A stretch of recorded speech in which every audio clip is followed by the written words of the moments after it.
Initiating system 1. Define the word gat.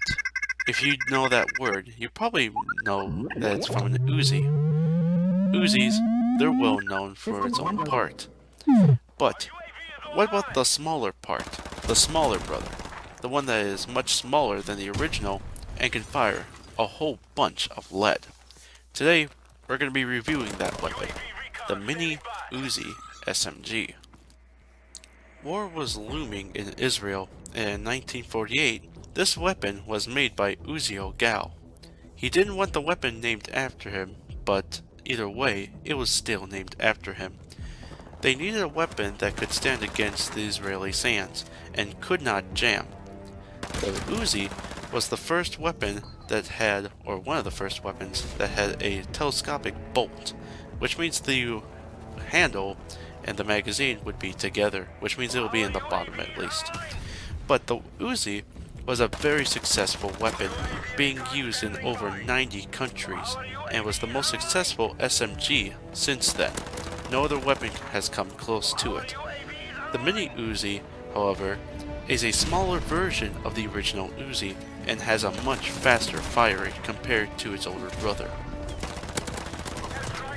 In-game, like most of the SMGs, the weapon's damage is pretty low, with 4 to 5 shots to contend with within the body, and 3 to 4 in the head, depending on the range. The range, however, is about the same as most of the SMGs, at 19 to 25 meters. Your penetration ability is low, like most of the SMGs included as well. The rate of fire makes up to all of this lost ground. With the SMG, you have the highest rate of fire out of all the weapons in the game, automatic-wise at least, at 952 rounds per minute. And with double tap equipped, it is 1276 rounds per minute.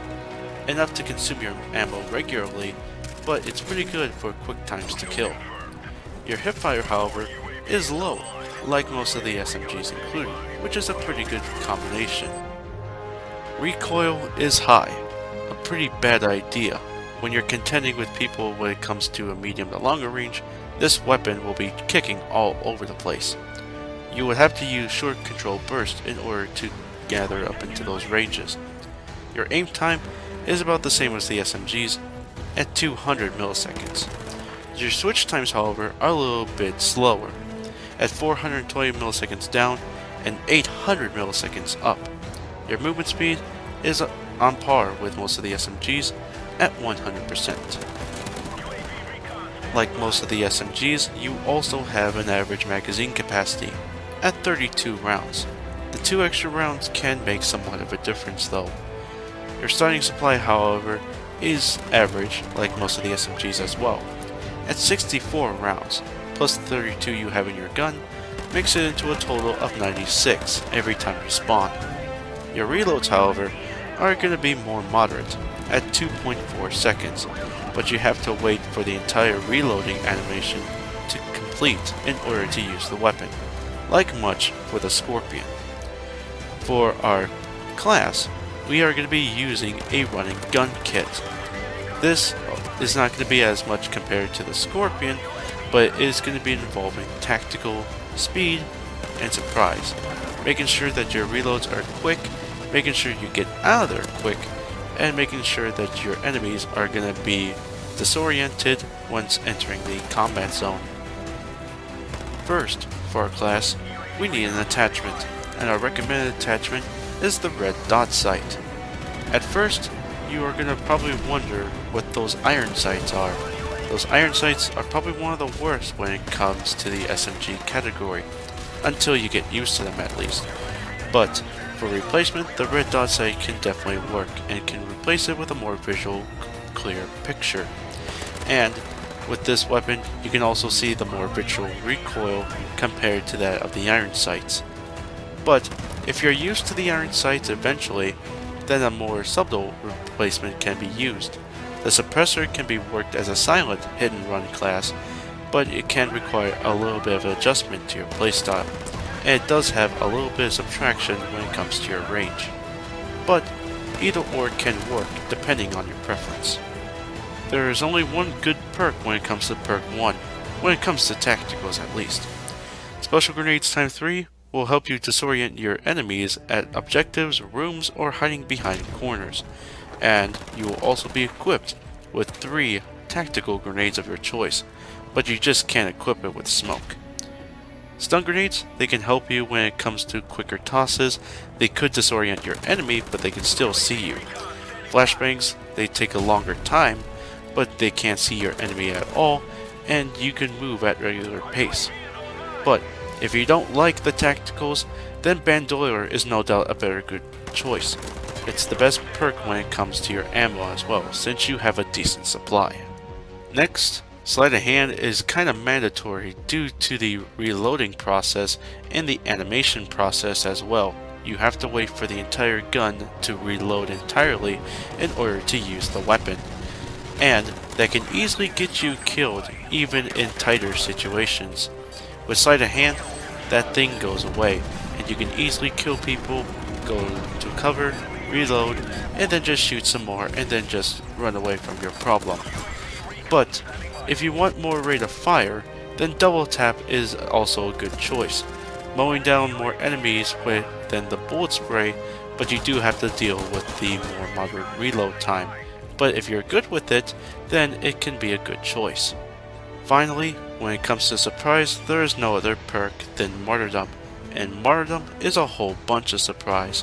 When it comes to it, you will drop a grenade from the bottom once you die, and within 2 seconds it will explode.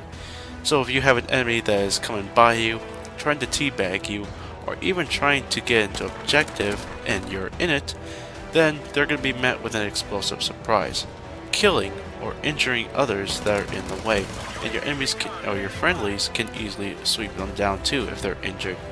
But it's pretty good when it comes to corners, into small rooms, or even into a house. And you don't have that much movement in, and you can easily get killed from it too. But for another alternative is extreme conditioning when it comes to speed, and will definitely help when it comes to running, including in getting into other areas and such. But to enhance your supply, I do suggest putting the M9 pistol as your secondary weapon, which both weapons, they have the same caliber, and you'll have an increased ammo supply when it comes to it. The Mini Uzi has the fastest automatic rate of fire within the game. The only 2 weapons that become close to it is the M249 Saw and the FNP90, which have 20 or 30 rounds per minute slower than that of the Mini Uzi. It has quick times to kill, which means you can easily kill one person and then just quickly go into the other one. And then it's also perfect when it comes to a close range, or even to a point blank range depending on your preference. It is also really good when it comes to the hip firing as well. Like the Scorpion, it does share one big trait. The Mini Uzi consumes ammo way too quickly and does have long and consistent reloads. And on par with that, it does have a high recoil to 10 with, one of the highest within the game, next to the M60 or even that of the M14 or the MP44. It has the highest recoil when it comes to the SMG category, but this weapon is a pretty good spray and pray weapon, and it's best when it comes to close range. And in hit-run tactics, the Mini Uzi can be unstoppable up close.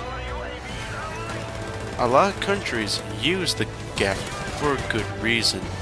So if you're wanting to put a whole bunch of lead into your enemy, select the GAT and pop more than one cap onto their behind. Thank you all very much for watching. Be sure to vote, rate, comment, subscribe, all that fun stuff, and be sure to look at my Facebook and Twitter page down below. And for our next episode, we are going to be looking at another LMG, the RPD.